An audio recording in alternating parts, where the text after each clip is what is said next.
Ash, I guess before we get into the specifics of the performance, I guess just disappointment to start off with. Yeah, 100%. We obviously knew how important the game was, so it's disappointing to not come out of it with the result that we wanted. Obviously, there's key moments in the game that have not gone our way, where we've made mistakes, which have ultimately made the difference. Yeah, I mean, like you said, the first half an hour we were probably more so on the front foot than them. We got into some good positions, and then, like you say, one moment has changed the game.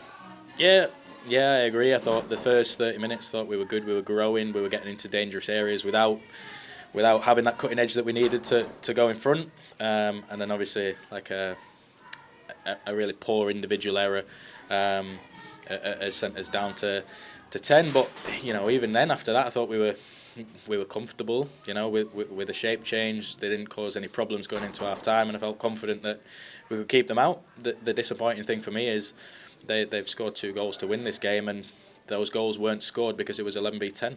The first goal is unforgivable. It's a really, really poor error which you can't make when you're in this situation, which obviously puts us on the back foot. And then the second one, which kills the game off, is a set piece. So it's the manner of the goals that hurts me more than anything else, because I thought overall, we were fairly comfortable when we were in structure, when we were in shape, and we had a couple of moments that didn't go our way in the other box as well. So yeah, it's very frustrating, the manner, as much as anything else. I mean, you took the word out of my mouth. We said after Birmingham that was probably the first time we conceded a goal in some time, where you look at it and go, there's nothing you can do about that. Today, it was self-inflicted again. Yeah, 100%, and it puts you on the back foot, because when the game's 0-0, we knew we were going to get moments going forward, which we did, which we just weren't able to capitalise on. But to put yourself on the back foot like that with kind of the 2 defining moments is obviously the red card takes us down to 10, and then putting ourselves on the back foot, makes it very, very hard to get anything out of the game.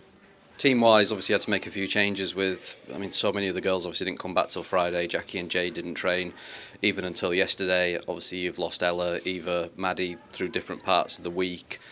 In terms of how we lined up today, what did you want to see versus what we got in the end?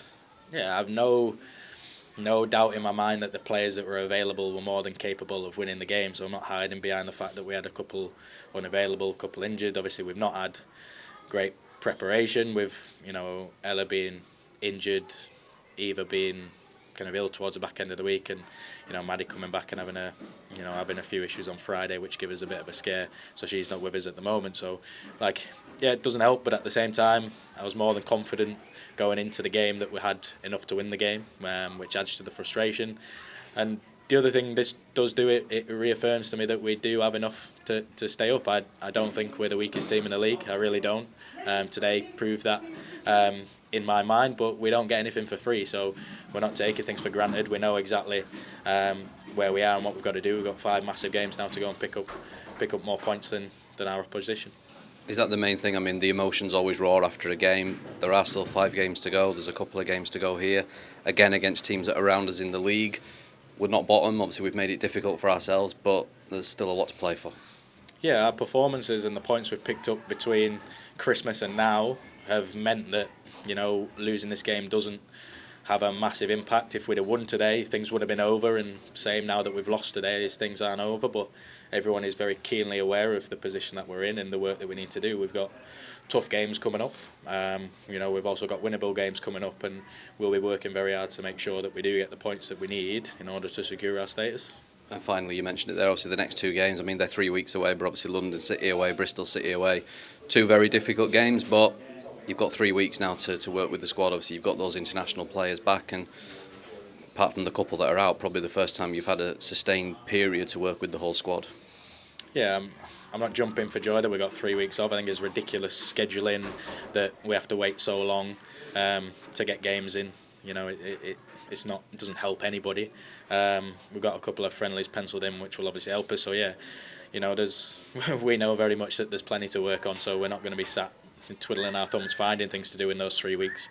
We have got a lot of work to do to pick up points. But I'm confident we'll get on a training pitch. We've got a very hard working bunch, and never take that away from them. They work very hard. They'll need to do that behind the scenes, so that when we come back, those games that we do play on the road, and then when we play towards the back end of the season, we're ready to achieve what we want to achieve.